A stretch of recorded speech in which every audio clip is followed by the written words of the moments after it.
Il y a longtemps, c'est toi qu'on amène en captivité, c'est toi qu'on amène en prison, c'est toi qu'on décide de ton sort à tout moment. Toi aussi, tu dois décider de leur sort au nom de Jésus. Donc le thème de ce matin est intitulé « Comment amener l'ennemi en captivité ?» Il est important que tu amènes ceux qui te veulent du mal en captivité, tu les amènes en prison. Ce n'est pas normal que ce soit eux qui t'amènent en prison. Toi, tu dois les amener en prison. Tu dois les déporter, tu dois les enlever dans le pays où ils étaient et tu dois les amener en captivité. Comment amener l'ennemi en captivité? Et quand tu comprends cet enseignement de ce matin, tu pourras te saisir des forces et des puissances qui se sont dressées contre toi et les enchaîner et les enlever de l'endroit où tu es et les amener en captivité. Comment amener l'ennemi en captivité? Dis victoire. Victoire. Victoire. Victoire. Victoire au nom de Jésus. Victoire au nom de Jésus. Il y a longtemps que les gens ils veulent t'amener en captivité. Ils veulent amener ton foyer en captivité. Ils veulent amener ton enfant en captivité. Ils veulent amener ta vie en captivité. Mais aujourd'hui, le Seigneur veut t'enseigner comment tu dois faire pour eux-mêmes les amener en captivité et toi tu sois libre. Peut-être qu'il n'est pas en captivité et qu'il n'est pas en prison, tu ne peux pas faire autrement. Tu ne peux pas faire autrement. Parce qu'à chaque moment, à tout moment, il a pour mission de t'accuser et de te dire que tu n'es pas digne de recevoir cela. Mais s'il est en prison, il a quelle parole encore? Rien. Comment amener l'ennemi en captivité? C'est notre thème de ce matin. Et notre texte d'appui est tiré du livre des Psaumes. Psaume 144, verset 14. Psaume 144, verset 14. Alors ce matin, ceux qui ont des Bibles électroniques, ils les utilisent. Bible normale, physique, ils l'utilisent. Ce matin, on va parcourir la parole de Dieu. Et la parole de Dieu va nous permettre de rentrer en possession de cette dimension de la victoire. Au nom de Jésus, sur les ténèbres. Comment amener l'ennemi en captivité? Psaume 144, verset 14. Nos génisses sont fécondes. Point de désastre. Point de captivité. Point de cri dans nos rues. Amen. Amen. Mais vous voyez que nos génisses sont fécondes. Point de désastre, point de captivité, point de cri dans nos rues. C'est-à-dire que si toi tu n'es pas en captivité, ta famille n'est pas en captivité, ton mari n'est pas en captivité, ta femme n'est pas en captivité, la maison prospère. Alors la première clé, d'abord, confesser. La première clé, confesser qu'il n'y aura point de désastre chez vous. Ça, c'est une clé importante. Tu dois confesser qu'il n'y aura point de désastre dans ta maison, dans ta famille, dans ton travail. Au nom de Jésus. C'est la même chose. Point de désastre, point de captivité dans vos vies. Au nom de Jésus. Ça, il faut le confesser. C'est important. Je confesse que Jésus-Christ est Seigneur à la gloire de Dieu le Père. Amen. Donc tu dois confesser qu'il n'y aura point de désastre, point de captivité chez vous au nom de Jésus. Ça, c'est une première clé qui est là.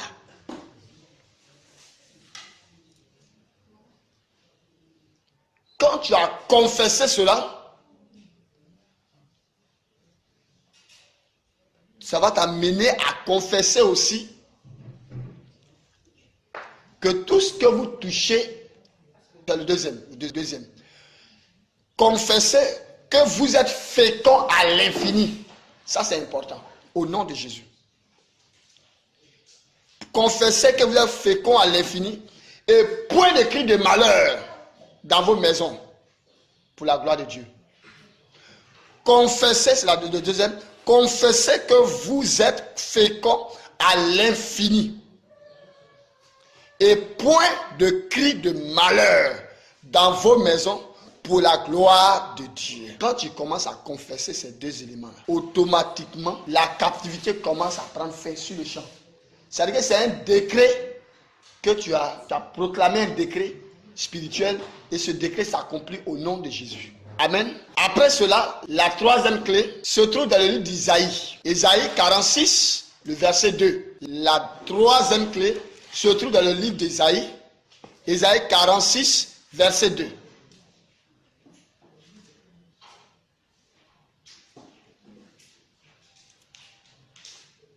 Isaïe 46, verset 2. Une personne pour lire.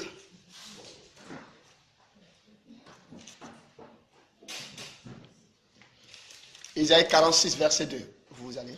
Les dieux faiblissent. Les dieux faiblissent. Et fléchissent.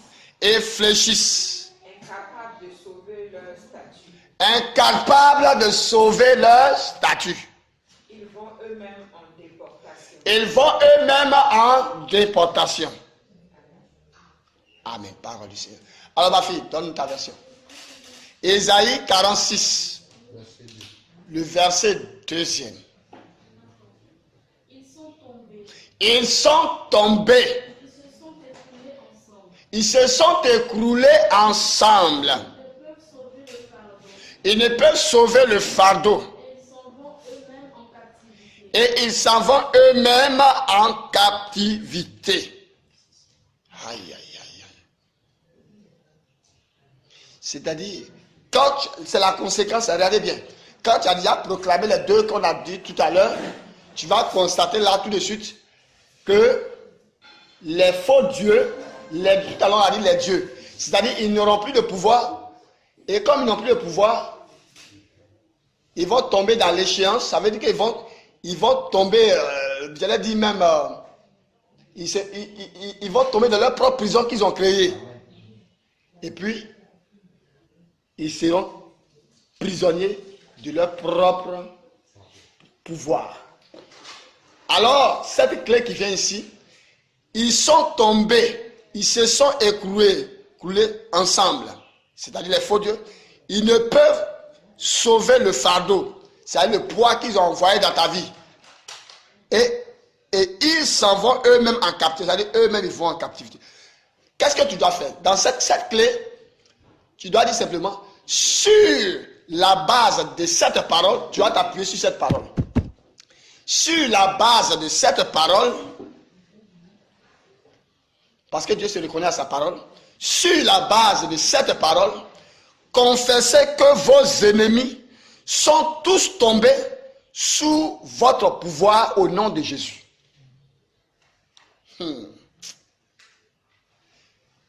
Tu t'appuies sur cette parole et tu vas confesser que vos ennemis sont tombés sous votre pouvoir au nom de Jésus. Seigneur, je confesse que tous mes ennemis sont tombés sous mon pouvoir au nom de Jésus. Écrase les ténèbres qui se dressent devant toi. Amen. Gloire à Jésus. Ils se sont écroulés tous ensemble. Dans cette confusion, ils partent eux-mêmes en captivité. Dès qu'ils sont écrasés, ils ne peuvent plus rien faire. Et toi, tu peux dire, je t'enchaîne au nom de Jésus. D'autres personnes diront, je t'envoie dans les lieux arides. Des fois, vous entendez ces mots-là. Je t'envoie dans les lieux arides. D'autres personnes disent, je t'envoie au pied de la croix de Jésus. D'autres disent, je te lis et je t'envoie dans tel endroit. C'est-à-dire, en ce moment-là, tu lui donnes une destination. Il déclare qu'il ne ressort jamais. Quand le chat d'une maison, tu dois lui trouver une maison. Donc, s'il ne trouve pas de maison, c'est chez toi, il va déjà rentrer. Voilà, c'est comme ça. Parce que tu l'as chassé, là, il va venir chez toi. Mais si tu lui donnes une destination, il va partir. Alors, quand tu le chasses, il faut lui donner une destination, il faut le lier, qu'il soit lié au nom de Jésus. Il ne reviendra plus. Quand c'est important, voilà, de le faire. Dans ce domaine, c'est pourquoi la prière de rénonciation, quand tu es en face de quelqu'un qui est sous l'emprise d'un esprit mauvais et que tu as chassé l'esprit mauvais, la prière de rénonciation est très importante. Pourquoi? C'est pourquoi vous voyez que des fois à l'église, le prêtre des fois il dit, je renonce à Satan et à ses œuvres. Il y a un secret quelque part. Je renonce à Satan et à ses œuvres. Quand tu chasses un démon, effectivement, il part, il sort. J'allais le dire qu'il va se soigner. Il va se requinquer pour revenir. Oui. Mais, en disant, je renonce à toi et à tes œuvres, prends un exemple. Je renonce à toi, esprit de nuit, qui vient chaque fois me fatiguer. Je renonce à toi. L'esprit là, qu'est-ce qu'il fait? Il ne peut plus s'arrêter sur le carrefour où on l'a chassé. Il est obligé de repartir à l'enfer. Il ne peut plus revenir sur toi. Il ne vient pas. Parce que c'est un décret qui a été signé. Il ne peut pas revenir. Pourquoi? Il ne peut pas revenir parce que l'autre que tu lui as donné là, dans le monde spirituel, il n'a plus droit à venir dans ta vie. Il n'a plus droit à venir dans ta vie. Je renonce là, il n'a plus droit.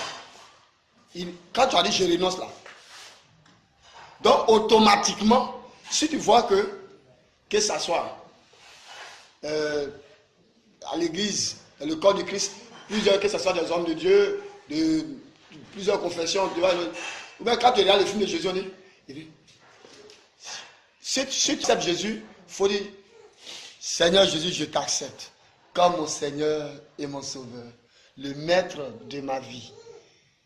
Aujourd'hui, je renonce à Satan et à ses œuvres.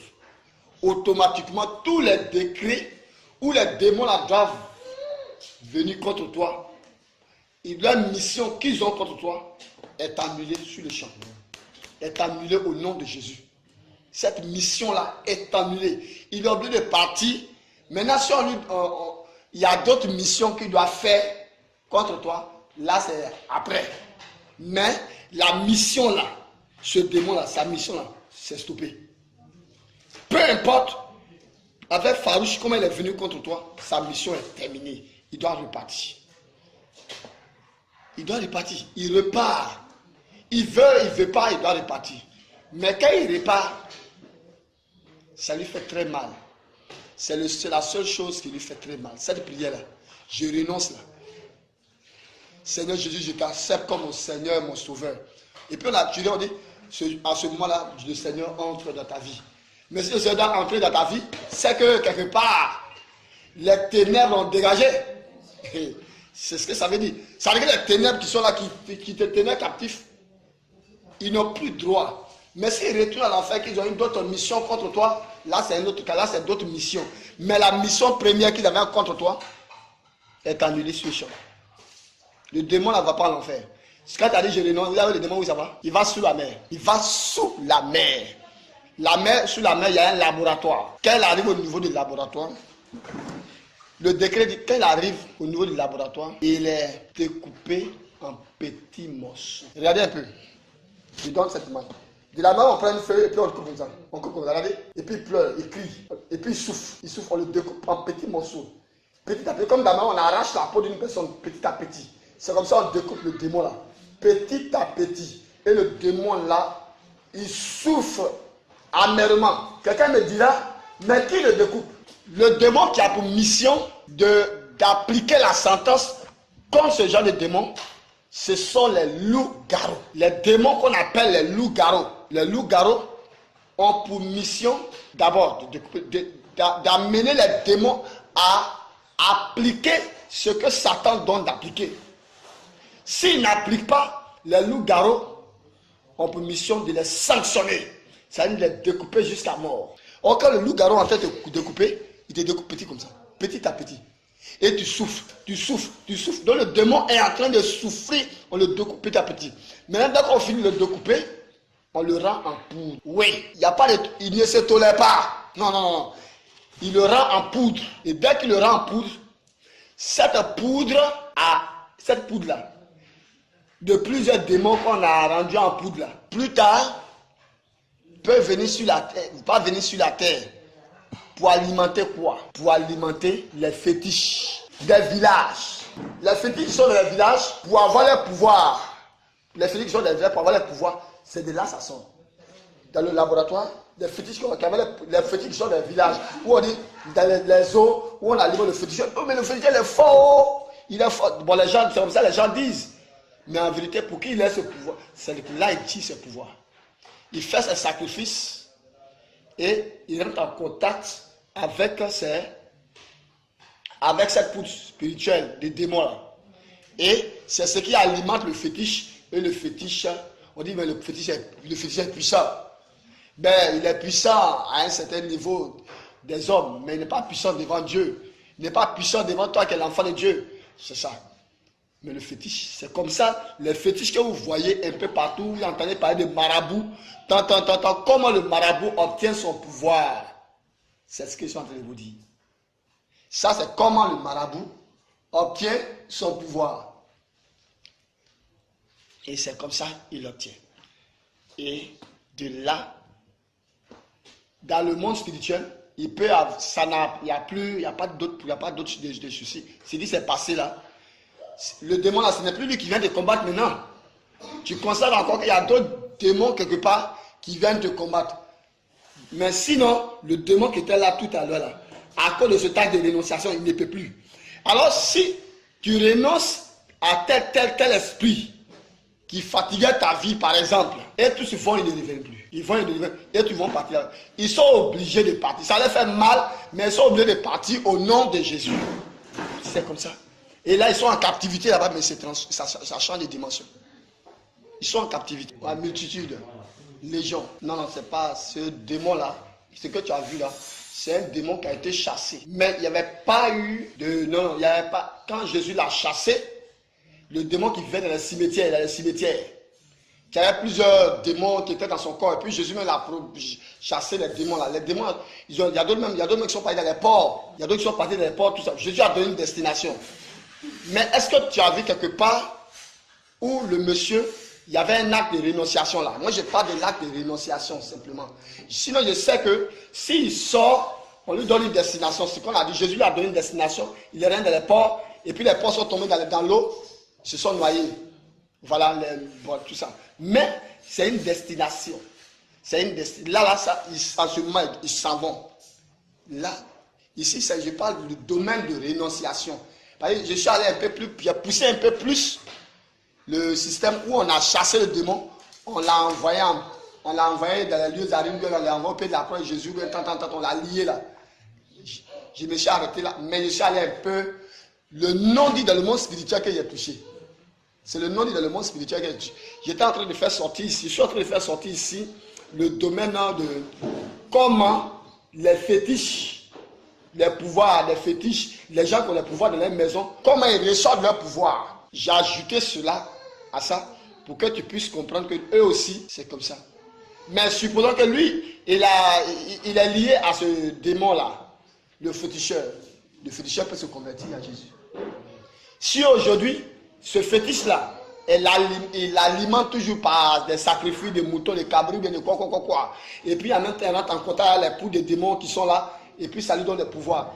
Le jour qu'il donne sa vie à Jésus-Christ, et que lui, il dit tout de suite que je renonce, et qu'il renonce réellement, je n'ai pas dit on a chassé le démon. J'ai dit il renonce. Il y a une différence là. Dès qu'il dit il renonce, les démons, s'ils étaient 1000 qui étaient là, ces démons-là partent aussi. Ils quittent le monsieur là tout à l'heure. Oui, je parle de sa vie lui-même. Supposons parce que le féticheur, le sorcier peut se convertir à Jésus. Si nous sommes des créatures, il peut se convertir. Voilà, donc je prends jusqu'au dernier degré où il peut se convertir. Et c'est ça mon souhait, qu'il se convertisse. Et qu'il change et qu'il ait le royaume comme tout le monde. Alors, donc s'il change, il prend la vie. Dès que le féticheur, le marabout, décide de quitter là-bas et qu'il donne sa vie à Jésus, et qu'il renonce réellement, ça n'a rien à voir à un temps de délivrance où on est en train de dire, sors de ce corps au nom de Jésus. Vous voyez, il y a la différence. Donc, automatiquement, le démon, là, dès qu'il renonce et j'accepte Jésus comme mon Seigneur, mon Sauveur, les démons, là, sont obligés, à cause de cet acte de rénonciation-là, de plier bagage et de partir. C'est chaud, c'est difficile, mais ils vont partir. Pour la prière à ce niveau, ça peut être une prière de proclamation. C'est-à-dire que tu confesses, Seigneur Jésus, je t'accepte comme mon Seigneur et mon Sauveur, le maître de ma vie. Je renonce, si tu connais on peut dire comment, je renonce à Satan et à ses œuvres au nom de Jésus. Mais particulièrement, je renonce à la gourmandise au nom de Jésus. Cet esprit de gloutonnerie qui fait que chaque fois, je ne peux pas jeûner, je mange seulement tchakou. Ce démon-là va partir. À cause de ce démon, je ne peux pas jeûner. Je renonce à ça. Il est obligé de partir et de me laisser en paix pour pouvoir faire jeûne un peu. Oui, parce que Jésus a dit, il y a des démons quand les gens là, je renonce à lui. Là. Tu peux renoncer à ça. Comme aussi, tu peux renoncer à la colère. Je renonce à toi, esprit de colère. Tu vas constater que, on n'a pas dit que tu ne peux pas te fâcher. Hein. Mais tu as constaté que, avant, quand tu te nerves, tu as envie de voir sang de quelqu'un, tant que tu n'as pas vu sang de quelqu'un, tu trembles sur comme ça, tes larmes coulent comme ça, tes larmes coulent. Il y a des personnes qui sont en colère, les larmes coulent. Elle veut prendre un truc même pour te poignarder, tout ça. Ça, quand tu as dit ça, ce démon est obligé de partir. Il est obligé de partir. Le jour que quelqu'un t'énerve même, deux fois, tu vas constater que ça ne te fait pas assez mal. Mais aussi, tu peux constater aussi que la personne, tu te fâches un peu là, mais ta colère n'a pas de racines. Comme de la manière on dit, vraiment, je veux tuer la personne.